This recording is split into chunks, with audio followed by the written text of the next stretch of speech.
నేను అంటాను, బైబిల్ మనం సరిగా చదవలేదు అంటాను. దేవుడు ఒక్కడే అనే మాట మనం ఏదైతే నమ్ముతున్నామో అలా నమ్మే వాళ్ళు ఏం చేయలేదంటే బైబిల్ సరిగా చదవలేదు, వాళ్ళకి అర్థం కాలేదు. కూడా చదివినా కూడా నిజంగానే అర్థం కాలేదు. అసలు బైబిల్ ఏం చెప్తుంది ఒకసారి చూద్దాం. ఈ ముగ్గురు విషయాల్లో బైబిల్ ఏం చెప్తుందో, బైబిల్ చెప్పే ఆ స్పష్టత ఏంటో ఒకసారి చూద్దాం. ఎఫెసీయులకు రాసిన పత్రిక 4వ అధ్యాయం 4వ వచనం నుంచి చూద్దాం. శరీరం ఒక్కటే, ఆత్మయు ఒక్కటే. ఆ ప్రకారమే మీ పిలుపు విషయమై ఒక్కటే నిరీక్షణ ఎందుటకు పిలువబడితే. ఇక్కడ మనం జాగ్రత్తగా గమనిద్దాం. ప్రభువు ఒక్కటే, విశ్వాసం ఒక్కటే, బాప్తిస్మం ఒక్కటే. అందరికీ, కొందరికి కాదు, అందరికీ, అందరికీ తండ్రి అయిన దేవుడు ఒక్కడే. దేవుడు ఒక్కడే అని బైబిల్ చెప్తుందా? అందరికీ తండ్రి అయిన దేవుడు ఒక్కడే అని చెప్తుందా? తండ్రి అయిన దేవుడు ఒక్కడే అని చెప్తుంది. కానీ మన వాళ్ళు ఏమన్నారంటే ఆ తండ్రి అనే పదమును సైడ్ చేసేసి లోకమంతా చిక్కులో ఇరుక్కుని పోవడానికి అపవాది ఏం చేశాడంటే ఒక్క పదాన్ని ఏం చేశాడంటే సైడ్ చేశాడు. అదేంటంటే తండ్రి అనే పదాన్ని సైడ్ చేసి దేవుడు ఒక్కడే అని లోకంలోకి తీసుకెళ్ళిపోయాడు. మళ్ళీ ఎక్కడున్నాం బైబిల్? ఇది మన చేతుల్లో, మన తలకాయలో ఉన్న బైబిలే. మళ్ళా మన చేతుల్లో ఉన్నదాన్ని ఎంత తెలివిగా అపవాది ఏం చేశాడంటే దీని విషయంలో తండ్రి అనే పదమును మరుగు చేసి దేవుడు ఒక్కడే అనే పదాన్ని లోకంలోకి తీసుకెళ్ళాడు బలంగా. అది క్రైస్తవంతో ఆగలేదు. దేవుడు కదా, నిజంగా భలే ఆశ్చర్యం. క్రైస్తవంతో ఆగలేదు. ఏ మతంలోకి వెళ్ళినా, ఏ ప్రాంతంలోకి వెళ్ళినా దేవుడు ఎంతమంది అని మీతో చెప్పి సమాధానం తెలుసా? ఒక్కడే. ఎంత తెలివిగా తీసుకెళ్ళాడు తెలుసా? బైబిల్ అయితే అలా చెప్పలేదు. దేవుడు ఒక్కడే అని చెప్పలేదు. మీరు బైబిల్ అంతా చెక్ చేయండి. అటు పాత నిబంధన అయినా ఇటు కొత్త నిబంధన అయినా చెక్ చేయండి. బైబిల్ చెప్పింది ఒక్కటే, తండ్రి అయిన దేవుడు ఒక్కటే అని చెప్పింది. దేవుడు ఒక్కడే అని గారు చెప్పింది. తండ్రి అయిన దేవుడు ఒక్కడే. ఇంకా ఒక మాట చూద్దాం. కొరింథీయులకు రాసిన మొదటి పత్రిక 8వ అధ్యాయం 6వ వచనం నుంచి చూద్దాం. ఆకాశమందైన భూమి మీదనైన దేవతలు అనబడినవి ఉన్నను మనకంటే ఇక్కడ రాస్తుంది ఎవరు ఈ పత్రిక? పౌలు గారు ఎవరికి రాస్తున్నాడు? కొరింథీయులకు రాస్తున్నారు. అంటే మానవాళి అందరికీ కూడా సంబంధించింది, కొరింథీయులకు మాత్రమే కాదు. మనకు అంటే సర్వ మానవాళికి ఒక్కడే దేవుడు అని అక్కడ ఆగిపోలేదు. జాగ్రత్తగా మనం గమనించాల్సింది అంటే ఒక్కడే దేవుడు అని పౌలు గారు అక్కడ ఆగలేదు. నెక్స్ట్ కంటిన్యూషన్ ఏమన్నాడు? ఆయన ఎవరు? ఆ ఒక్క దేవుడు అన్నాం కదా, ఆయన తండ్రి. అది అర్థమైందండి? అక్కడ మనం ఎఫెసీలో ఏమనుకున్నాడు? అందరికీ తండ్రి అయిన దేవుడు ఒక్కడే అని కంటిన్యూషన్ రాశాడు. అక్కడ చదివిన వాళ్ళకు కొంత క్లారిటీ వచ్చింది, ఎందుకంటే కంటిన్యూషన్ గా ఉంది కాబట్టి. ఇక్కడేమన్నాడు? మనకు ఒక్కడే దేవుడు అని. నా నుంచి ముందుకు పోలేదు. ఎందుకో నాకు దొరికింది. ఏం దొరికింది? మంచి పాయింట్ దొరికింది నాకు. బైబిల్ ఏం చెప్తుందో తెలుసా? దేవుడు ఒక్కడే. ఆ తర్వాత చదవలేదు. ఇంకా ఆ ముందు ఆ 2 మాటలు చదవలేదు. దేవుడు ఒక్కడే అయిపోయాడు. కానీ పౌలు గారు ఏమంటున్నారంటే ఆయన తండ్రి. నెక్స్ట్ ఆయన నుండి సమస్తము. ఎవరి నుండి? ఆయన నుండి, తండ్రి నుండి సమస్తమును కలిగెను. ఆయన నిమిత్తము మనం ఉన్నాము. మరియు మనకు అది ఎవరు? ప్రభు ఒక్కడే. ఆయన. ఇది అక్కడ ప్రభు ఒక్కడే అన్నాడు, కానీ ఎవరని క్లారిటీ పేరు డైరెక్ట్ గా చెప్పలేదు. ఇక్కడ ఏమంటున్నాడంటే డైరెక్ట్ గా ప్రభు ఒక్కడే. ఆయన ఎవరు? యేసుక్రీస్తు. ఆయన ద్వారా. ఇదేంటిది మళ్ళా? ఇది పెద్ద కన్ఫ్యూజ్ ఉన్నట్లేదు. పైన ఏమన్నాడు? దేవుడు ఒక్కడే, ఆయన తండ్రి, ఆయన వల్ల సమస్తము కలిగను. కిందికి వచ్చేసరికి ప్రభువు ఒక్కడే, ఆయన యేసుక్రీస్తు, ఆయన ద్వారా యేసుక్రీస్తు ద్వారా సమస్తమును కలిగినట్టున్నాడు. మనం అంటే నరులందరూ ఆయన ద్వారా కలిగను అంటున్నాడు. ఏంటి కన్విన్స్? ఇంతకు మనము కలిగేసింది, మనము నిర్మించింది, మనము సృజించింది, మనము తయారు చేసింది ఒక్కడ లేదా ముగ్గురా? ఒక్కడు తయారు చేశాడా? ఒక్కడే సృజించాడా? లేదా ముగ్గురు సృజించాడా? ఏమండి, ఇక్కడ మనకు చాలా ముఖ్యమైన విషయాలు ఉన్నాయి. మానవ దేహము సామాన్యమైన దేహం కాదనే సంగతి మనందరికీ తెలుసు. ఈ దేహం ముందు ఉన్న శక్తి అసామాన్యమైనది అని చెప్తూ ఉన్నారు. లోకంలో జిమ్నాస్టిక్ అనేది ఉంటుంది కదండి. దాంట్లో శరీరమును ఎంతగా ఉంచుతారంటే, ఒక రబ్బర్ బ్యాండ్ ఏ విధంగా మడత పెడతారు అంతగా ఉంచుతారు. ఒక బాక్స్లో ఇచ్చేస్తాడు, ఒక సన్నటి రౌండ్ ద్వారా బయటికి తీసుకెళ్తాడు. కొంతమందికి అయితే అతీత శక్తులు, కొంతమందికి మ్యాగ్నెట్ అంటుకుంటుంది, కొంతమంది నుంచి కరెంట్ వస్తుంటుంది. సామాన్యంగా లేదండి దేహం. దేవుడు అలా నిర్మించాడు, అంత గొప్పగా నిర్మించాడు. ఈ దేహము వింతైనది కూడా చెప్పండి. వింతలలో ఆదిగా అసలైన వింత, శాశ్వతమైన వింత మన దేహమైన కూడా చెప్పండి కదా. ఈ శాశ్వతమైన దేహము అంటే ఈ వింత కలిగిన ఈ దేహము, ఈ లోకముతో ఒక సాధనమైన దేహము ముగ్గురు కలుగజేసినట్టుగా లేఖనాలు మనకు స్పష్టంగా ఉంది. ఇంకో మాట చూద్దాం. యోబు గ్రంథం 27వ అధ్యాయం 2వ వచనం.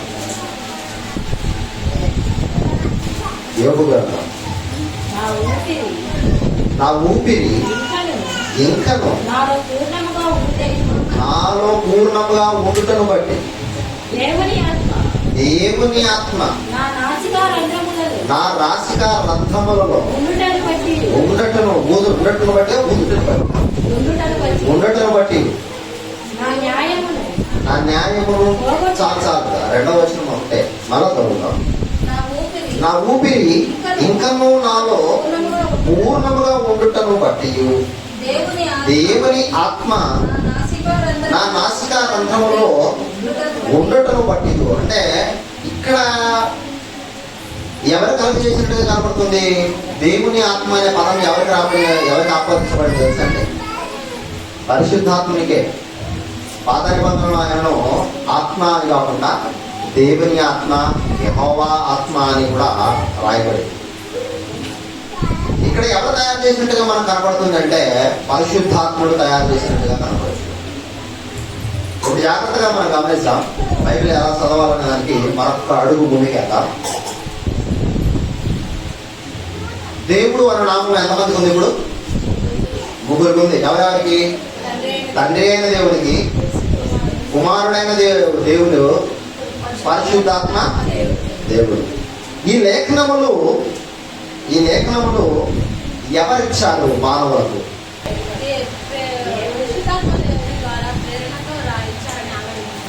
మనకు ఎంతసేపు మనం ఏం ఆలోచన చేస్తున్నామంటే, మనం ఏది విన్నామో మన మైండ్లో అదే ఉండిపోయింది. ఏం చెప్పండి, అంతే కదా. మనకు హద్దులు తెలియలేదు, కంచెలు అర్థం కాలేదు. కాబట్టి పెద్దలు మనకి ఏది బోధించారో అదే ఫిక్స్. నేను ఎన్నిసార్లు అడిగినా కూడా ఆ పేతురు రాసిన పత్రికలో ఉన్న లేఖనమే చెబుతున్నారు తప్ప ఇంకా నుంచి ముందుకు పోవడంలే. అంతేనే కదా. ఎందుకు ఎక్కువ సార్లు మనకు తెలియపరచబడిన లేఖనం ఏమిటంటే అదే. లేఖనాలు మనిషికి ఎవరిచ్చారు అంటే దేవుని మూలంగా పరిశుద్ధాత్మని ప్రేరణతో రాశారు. ఇది కాదు. మనము సగమే అర్థం చేసుకున్నాం. దేవుని మూలముగా పరిశుద్ధాత్మునికి మధ్యలో ఒక ఆయన ఉన్నాడు. ఆయనను అక్కడ డైరెక్ట్ గా మెన్షన్ చేయలేదు అంతే. కానీ ఆయన లేనట లేదు. అసలు రౌండ్ సర్కిల్ ఆయన కేంద్ర బిందువు. ఆయన చుట్టూ 56 పుస్తకాలు తిరిగినాయి. పరిశుద్ధాత్ముడు చెప్పింది ఆయన గురించే, తండ్రి అయిన దేవుడు చెప్పింది ఆయన గురించే, వివరించింది ఆయన గురించే. యేసు ప్రభు లేకుండా 65 పుస్తకాలే లేవు. 66 పుస్తకాలు రాసిందే ఆయన గురించి. యోహాను సువార్త ఒక మాట చూద్దాం, చాలా మంచి మాట. యోహాను సువార్త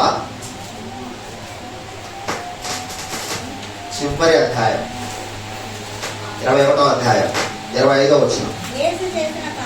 యేసు చేసిన కార్యములు ఇంకను అనేకములు కలవు, వాటిలో ప్రతిదాన్ని వివరించి రాసిన ఎడల అట్లు రాయబడిన గ్రంథములకు భూలోకమైన ఏం కాదంట, సరిపోద్దన్నాడా?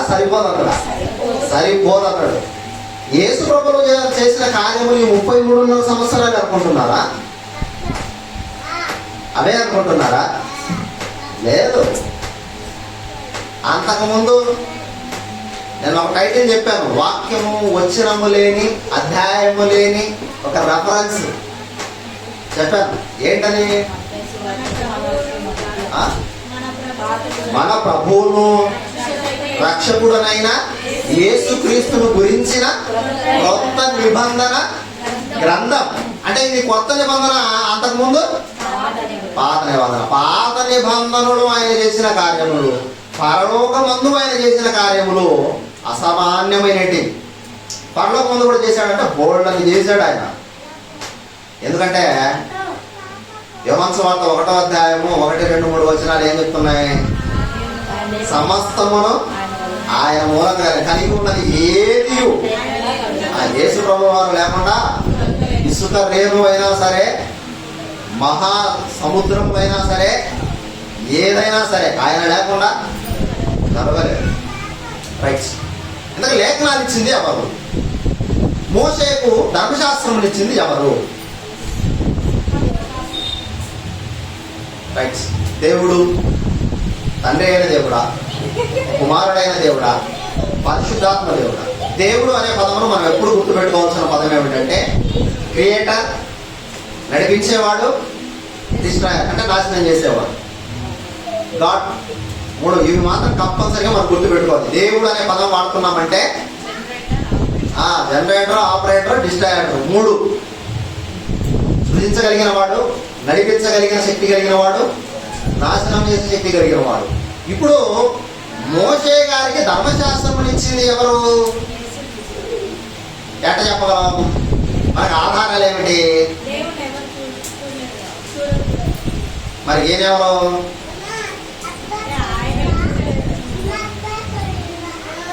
నేను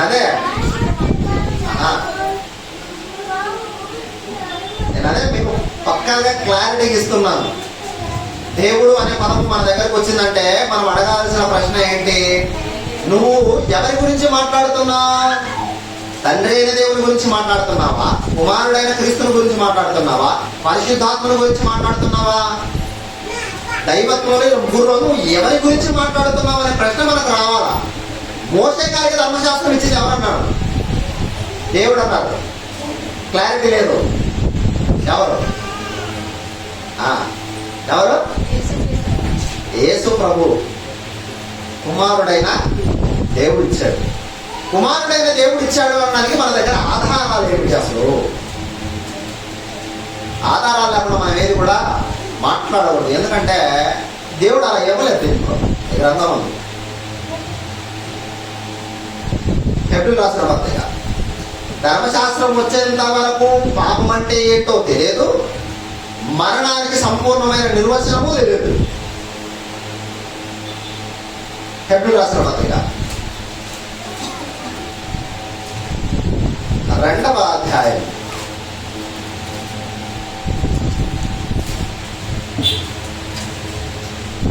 14-15 వచనములు కలిసి ఉన్నాయి.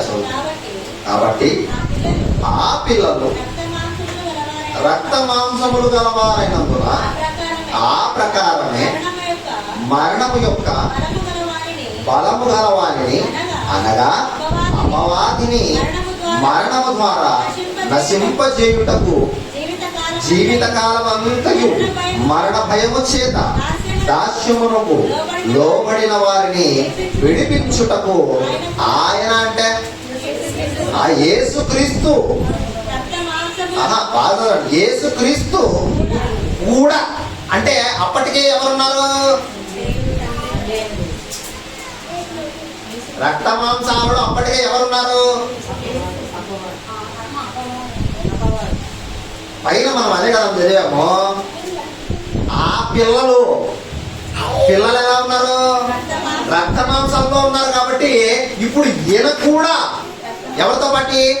ఆ పిల్లలతో పాటి కుమారుడైన దేవుడు కూడా రక్త మాంసాలలో ఏం కావాల్సి వచ్చింది? ఆలివాడ ఆయను. ఎవరి కోసం? పిల్లల కోసం కేవలం. మనం అన్నామే యేసు ప్రభువు వారు తగ్గించుకొని వచ్చారని మనం అంటున్నాం కదా. అసలు దేన్ని తగ్గించుకొని వచ్చారో తెలుసా? దైవత్వమును విడచి వచ్చాడు. ఆ పోస్ట్ ఏంటో తెలుసా? మనము కలలో కూడా వదలం. ఆ పోస్ట్ మనం ఒకసారి అనుభవించితే కలలో కూడా విడిచిపెట్టాం. అదేంటో తెలుసా? సర్వాధికారి అయిన దేవుడు, మామూలుడు కదా. ఎవరు? సర్వాధికారి అయిన దేవుడు. సమస్తము ఆయన ఎదుట ఏమవుతాయి తెలుసా? సాగిల పడతాయి, నమస్కారం చేస్తాయి, మొక్కుతాయి. అనుక్షణం ఆయన ఏమని పొగుడుతాయో తెలుసా? పరిశుద్ధుడు పరిశుద్ధుడు పరిశుద్ధుడు అని పొగుడుతూనే ఉంటాయి. కొట్టాపట్ల దేవతలు నిత్యము ఆరాధనలు అందుకుంటున్న స్థితిలో ఉన్నవాడు సామాన్యుడు కాదు యేసుప్రభు అంటే. మనం రక్త మాంసాలను చూసి ఏదో ఇట్లా అనుకుంటున్నాం కానీ చెప్తాను. ఈ ప్రశ్న గుర్తుపెట్టు. యేసుప్రభుల వారు సామాన్యుడు కాదు, దైవత్వములో ఉన్నవాడు. అలాంటి ఆయన దేని విడిచాడంటే ఆ దైవత్వాన్ని విడచి మన కోసము అనగా పిల్లల కోసము ఈ రక్త మాంసాల్లో ఏమయ్యాడు? పాలివాడైపోయాడు.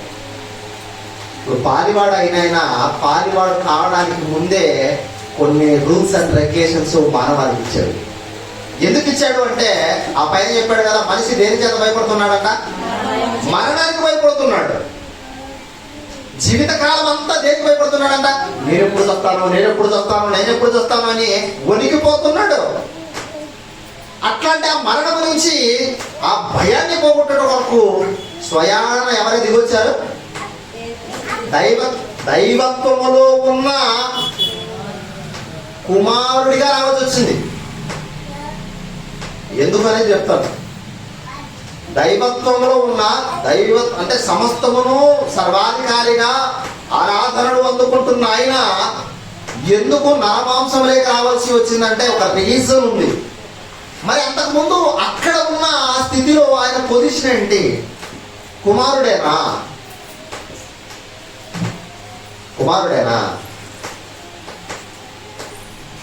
కుమారుడు అయితే అప్పుడు అది వేరేలా మారిపోతుంది. నిజంగా నేను కూడా అనుకున్నాను. ఇప్పుడు నిత్యత్వ కుమారత్వం ఉంది, అది వేరే పరిస్థితి.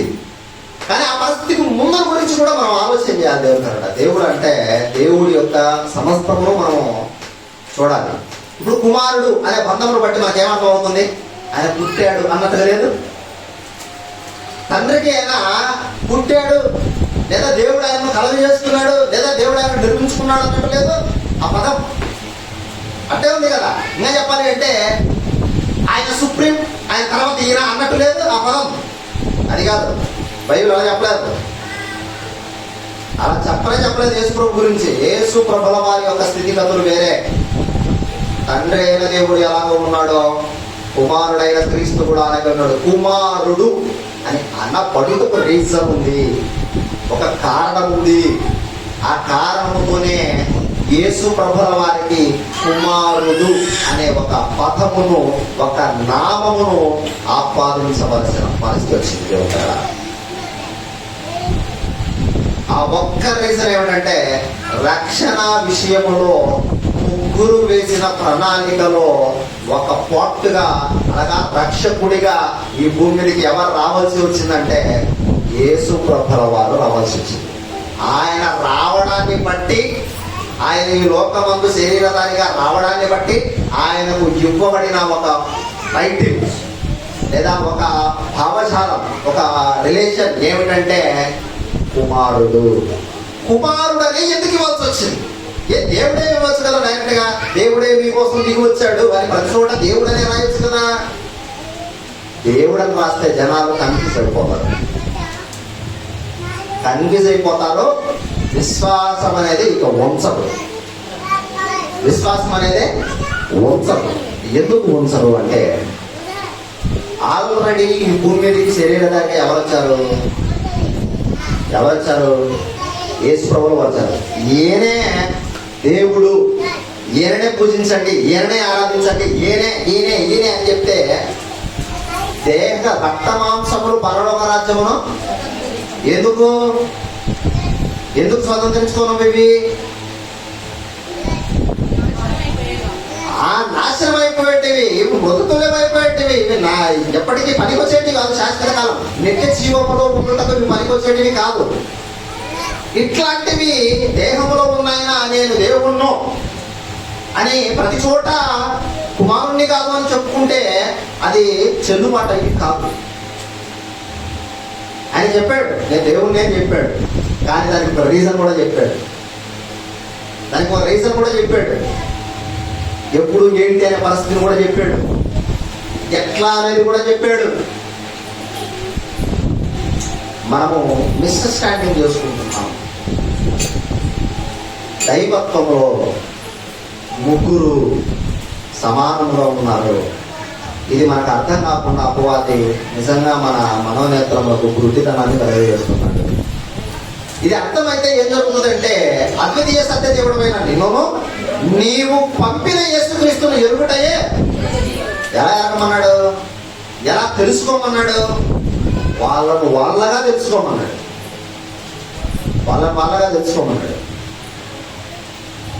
పాత నిబంధనలో ఒక మాట నిర్గమకాండంలో నా నామమున నేను ఒక ఆయన పంపిస్తాను మోషే గారికి చెప్తున్నాను.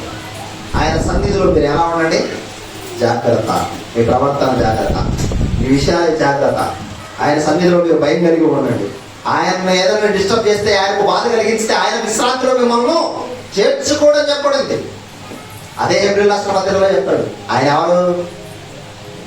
యెహోవా నామంలో వచ్చిన ఆయన ఎవరు? యేసు ప్రభువు వారే. వచ్చిన ఆయన మోషే గారికి ధర్మశాస్త్రం ఇస్తూ ఒక విషయాన్ని చెప్పాడు. మనందరికీ తెలియపరిచే ఒక విషయం, యేసు ప్రభువు వారే ధర్మశాస్త్రమును ఇచ్చారు అనడానికి రుజువు. ఏప్రిల్ రాసిన పత్రిక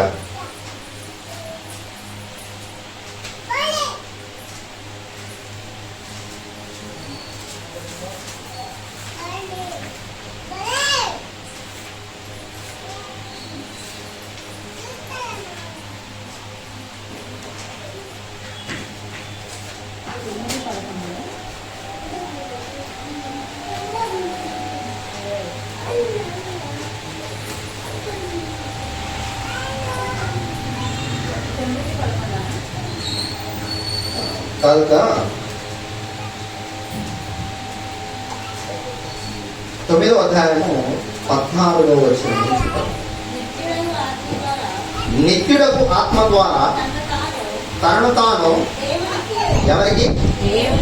ఇక్కడ మనం జాగ్రత్తగా ఆలోచన చేయాలి. ఎవరికి ఏం చేస్తున్నారు అంటే పరిశుద్ధాత్ముని ద్వారా తను తానంటే యేసు ప్రభువుల వారు శరీరధారిగా ఉన్నప్పుడు దేవుని అంటే తండ్రి అయిన దేవునికి నిర్దోషునిగా అర్పించుకుని క్రీస్తు యొక్క రక్తము నిర్జీవ క్రియలను విడచి జీవము గల దేవుని సేవించుటకు మీ మనస్సాక్షిని ఎంతో ఎక్కువగా శుద్ధి చేయుము. ఈ హేతువును చేత మొదటి నిబంధన కాలములో జరిగిన అపరాధముల నుండి విమోచనము కలుగుటకు ఆయన మరణము పొందినందున పిలువబడిన వారు నిత్యమైన స్వాస్థ్యమును గురించిన వాగ్దానము పొందు నిమిత్తము ఆయన క్రీస్తు క్రొత్త నిబంధనకు ఏమై ఉన్నాడు? ఏం చేయడానికి వచ్చాడు అన్నమాట. ఇప్పుడు ఏం చేయడానికి వచ్చాడు ఇప్పుడు ఆయన? ఆ పాత నిబంధనలో ఉన్నదైనా ఇచ్చిందైనా కొత్త నిబంధన ఇచ్చిందని ఎవరికి?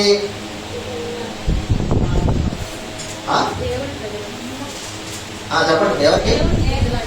దేవుని ప్రజలు అంటే మనుషులకు ఇచ్చాడు, మానవాళికి ఇచ్చాడు. కొత్త నిబంధన ఇచ్చింది ఆయన, పాత నిబంధన ఇచ్చాడు. అయితే ఈయన ఎలా ఉన్నాడంట? వాటికు మధ్యవర్తిగా ఉన్నాడంట. ఇప్పుడు కంటిన్యూషన్ చేద్దాం, ఇది మన ముఖ్యమైన పాయింట్. మరణ శాసనము ఎక్కడ ఉండునో అక్కడ మరణ శాసనము రాసినవాని. అంటే ఎవరు రాశారన్నట్టు లెక్క ప్రకారం ఇప్పుడు ధర్మశాస్త్రము ఎవరు? పరిశుద్ధాత్మ, దేవుని మూలంగా పరిశుద్ధాత్ముడు ప్రేరణతో మనుషులు రాశారా? మనం అక్కడ ఆగాం. ఇప్పుడు చెప్పండి, ఎవరు రాసినట్టు లెక్క ప్రకారం ఇది? అంటే మధ్యలో ఒక ఆయన మిస్ చేశాం, ఆ లేఖనం ఓకే రాదనట్లేదు, కానీ మనము అక్కడే ఆగిపోయాం. అదే సమస్య. ఇప్పుడు కంటిన్యూషన్ మొదలు 16వ వచనం. మరణ శాసనము ఎక్కడ ఉంటుందో అక్కడ మరణ శాసనము రాసిన వారి మరణము అవశ్యం. అంటే జరగకపోతే జరుగుతుందంట. కంటిన్యూషన్. ఆ శాసనమును రాసిన వాడు మరణము పొందితేనే అది చెల్లును. ఇప్పుడు రాసిన వాడు మరణించకపోతే ఏమవుతుందంట? చల్లదు. అంటే ఇప్పుడు ఖచ్చితంగా ఏం జరగాలన్నమాట? మరణం జరగాల్సిందే, సరిపోవాల్సిందే. ఇప్పుడు ఇలా ముగ్గురులో దైవత్వంలో ఉన్న ఈ ముగ్గురులో ఈ మరణ శాసనాన్ని రాస్తాను అని ముందుకొచ్చిన ఆయన ఎవరన్నమాట? యేసుప్రభువు. మోస్ట్ వీళ్ళను ఎవ్వరిని ఈయన ఎక్కువ ఈయన తక్కువ అని చెప్పేవాడు ఆత్మ లేనివాడు. ఒకరు ఎక్కువ ఒకరు తక్కువ అని చెప్పేవారు ఆత్మ లేనివారు. ఒక మాట చెప్పాలంటే, ఆత్మ ఉన్నవాడైతే ఏం చెప్తాడు తెలుసా? సెల్యూట్ చేస్తాడు, వందనం చేస్తాడు, నమస్కారం చేస్తాడు. సామాన్యమైన విషయం కాదండి. యేసుప్రభువు వారి యొక్క క్యారెక్టర్, ఆయన దైవత్వమును, ఆయన దైవత్వం విషయమై ఒక మాట చదువుతాం. నిజంగా ఎంత గొప్పగా ఉందో. మనం ఇందాక బైబిల్ పట్టణం చేశాం. తిమోతి రాసిన మొదటి పత్రిక 3వ అధ్యాయము 16వ వచనం. నిరాక్షేపముగా దైవ భక్తిని గురించిన మర్మము.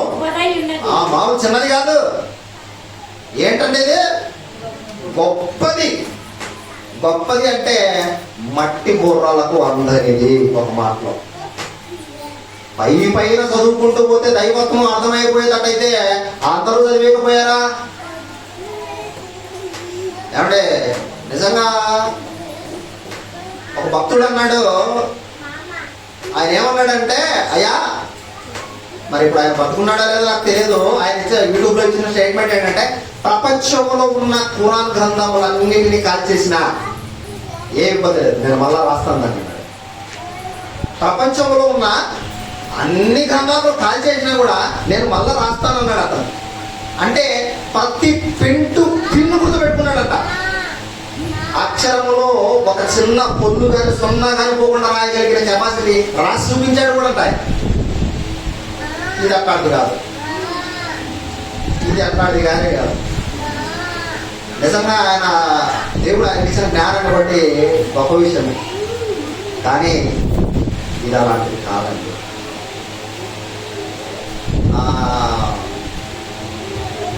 నవీన్ అన్న తెలుసు కదా అండి? నవీన్ అన్న, మన నవీన్ అన్న తోటపల్లి కోరమాల దగ్గర తోటపల్లి నవీన్ అన్న ఇప్పుడు మనకు కూడా వస్తున్నాడు కదా. వాళ్ళ సిస్టర్ ఉంది, మీకు తెలుసు తెలియదు. ఆ అక్క ఒక మ్యారేజ్ చేసింది. ఏంటో చెప్పరా? 119వ కీర్తన మొదటి నుంచి లాస్ట్ వరకు చూడకుండా చెప్పింది. ఆడికి అయిపోయింది. నేను కూడా ఒక ప్రయోగం చేశా. ఒక 3 పుస్తకాలను చూడకుండా నేర్చుకున్నా. ఇప్పుడు కొంచెం మతిమరుపు వచ్చింది కాబట్టి కొంచెం తగ్గట్టు. యోహాను 1, 2, 3 యోధ. 1 కాదు 2, 3 యోధ. చిన్నవి కదా చదివేద్దామని అలా నేర్చుకున్నాను. ఇది అలాంటిది కాదండి. నిజంగా ఇది గొప్ప మర్మం. ఈ మర్మాన్ని కనుగొనాలంటే నిజంగా దేవునితో సహవాసం ఉండాలి. దేవునితో సహవాసం లేకపోతే అస్సలు అసాధ్యం. చెప్తున్నా అసాధ్యం ఈ మర్మాన్ని కనుగొనడం. అది చెప్పండి, ఈ ముగ్గురులో ఎవరు ఎక్కువ అంటారు, ఎవరు తక్కువ అంటారు? అసలు ఈ ప్రశ్నే తప్పు.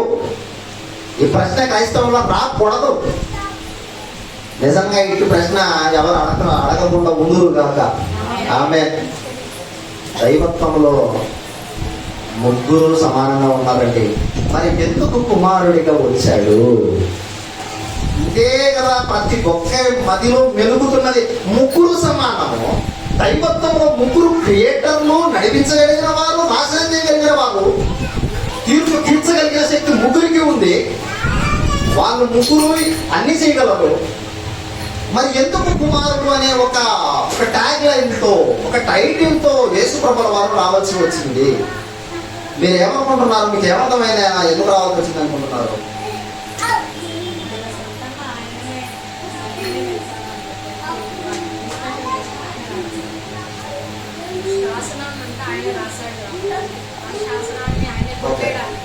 నేను ఇప్పుడంటే మీకు ఇప్పుడు వరకు చెప్పింది ఆ లైన్ వచ్చిందనమాట. నేను అడిగేది ఏంటంటే ఆ ట్యాగ్ లైన్తోనే ఎందుకు వచ్చాడు?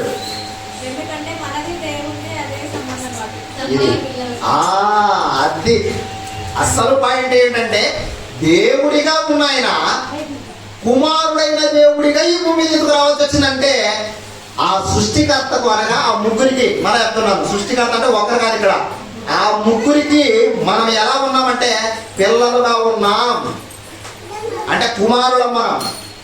ఇప్పుడు చెప్పండి ఎందుకు వచ్చింది ఆ ట్యాగ్ లైన్?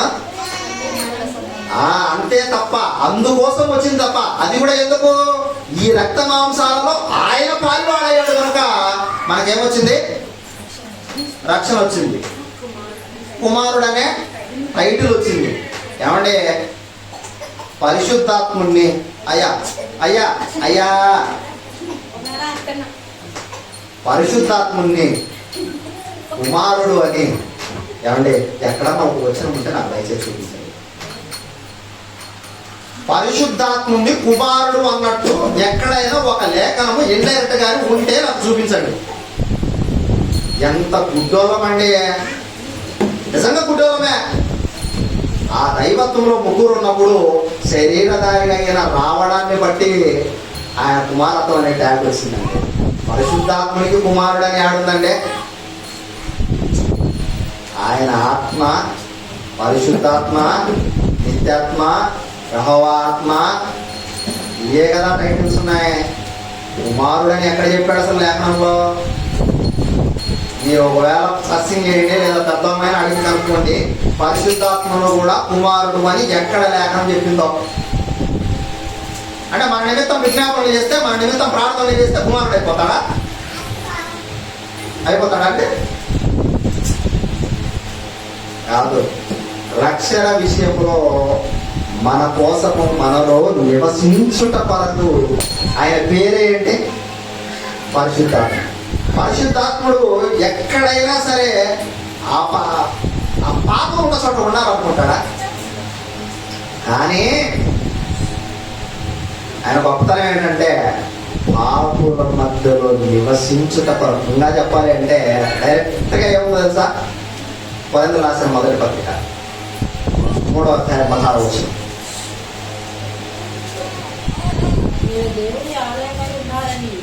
మీరు దేవుని ఆలయమై ఉన్నారని, దేవుని ఆత్మ అంటే పరిశుద్ధాత్మ మీలో నివసించని మీరు ఎరుగరా? ఎవడైనను ఆ దేవుని ఆలయం అంటే పాపం చేస్తే పాడు చేస్తాడు కదా. పాపం చేసినా కూడా ఆయన మన మధ్య నివసించడానికి వచ్చాడంటే తెలియక వచ్చాడంటారా? తెలుసుకునే వచ్చాడంటారా? తెలుసుకుని వచ్చారు. వీళ్ళు ఎంత ఇబ్బందికరమైన పరిస్థితుల్లో ఉంటారో, మందిరంలో ఉన్నప్పుడు ఎంత భక్తిగా ఉంటారో, బయటికి పోయినప్పుడు ఎట్లా ఉంటారో అన్ని తెలుసుకొని వచ్చిన ఆయన మన లేఖ. నిజంగా మన లేకైనా అన్ని తెలుసుకొని వచ్చాడు. ఎవరు వచ్చింది?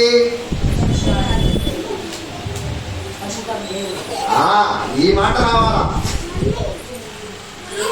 దేవుడు అంటే ఎవరు? దేవుడు అంటే ఎవరు? గాడ్ అనే పదానికి 3 చెప్పాను. సృష్టించగలిగిన వాడు, నడిపించగలిగిన వాడు, నాశనం కూడా చేయగలిగాడు. మనము సృజించి భూమికి పంపించాడు, నడిపించడానికి మన మధ్యకు వచ్చాడు. వినలేదా? నాశనం కూడా చేస్తాడు. అదే అక్కడ లేఖనం యొక్క సారాంశం. వినకపోతే ఏం చేస్తాడు? నాశనం కూడా చేస్తాడు. సరిపోయిందా కరెక్ట్గా లైన్? ఈయన దేవుడు అని చెప్పుటకు లైన్ సరిపోయిందంటారా? ఆ దైవత్వంలో ఉన్న ముగ్గురులో ఈయన కూడా ఒకడే అని చెప్పుటకు ఆధారాలు ఉన్నాయండి. ఉన్నాయి. వీటి వరకు మీకు అర్థమైందని అనుకుంటున్నాను. ఎప్పటికే సమయం ఎక్కువైంది. సింపుల్గా చెప్పాలి అంటే దైవత్వంలో ముగ్గురున్నారు. కుమారుడు అనే టైటిల్ ఎందుకు రావాల్సి వచ్చిందంటే, ఈ లోకమందు ఆయన శరీరధారిగా వచ్చాడు కనుక ఆల్రెడీ ఉన్న శరీరధారిగా ఉన్న మనుషులందరూ దేవునికి ఏమై ఉన్నారు అంటే కుమారులై ఉన్నారు కనుక ఆ దైవత్వంలో నుంచి వచ్చిన యేసు ప్రభు కూడా దైవత్వంలో ఉన్న ఆయన కూడా శరీరంలోకి రావడాన్ని బట్టి, ఆ విషయాన్ని బట్టి ఏమైపోయాడంటే కుమారుడయ్యాడు. అంటే ఏమయ్యాడు? కుమారుడయ్యాడు. చివరికి ఒక మాట చూసుకొని మనం వాడికి ఏం చేస్తాం. ఇది మనకు ముఖ్యమైన మాట. రోమన్ రాసిన పత్రిక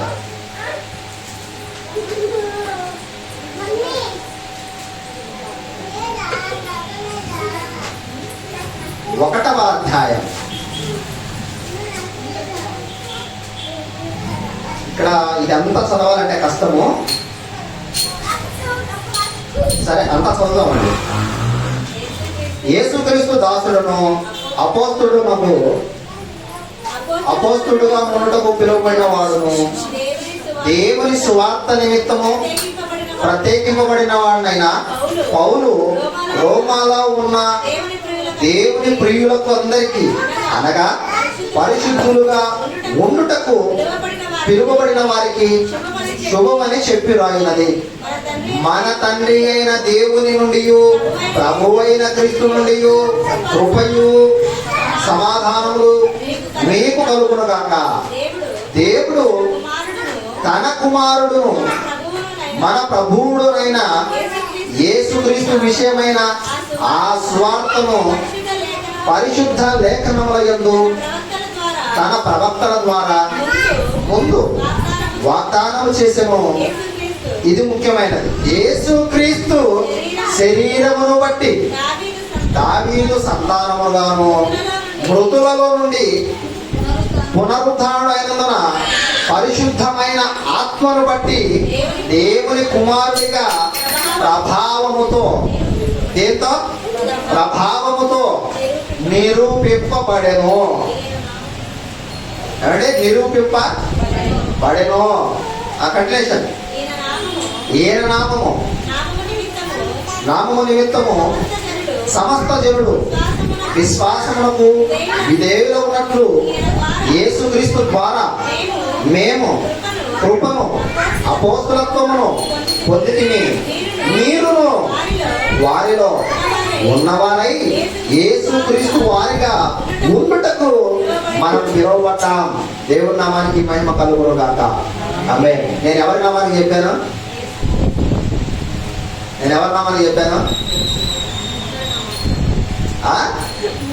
3 నామాలకు చెప్పాను. దేవుని నామములకు మహిమ కలుగును గాక అంటే అందులో విడదీసేదే లేదు. దైవత్వంలో ఉన్న ముగ్గురికి మహిమ కలుగును గాక. ఆమేన్.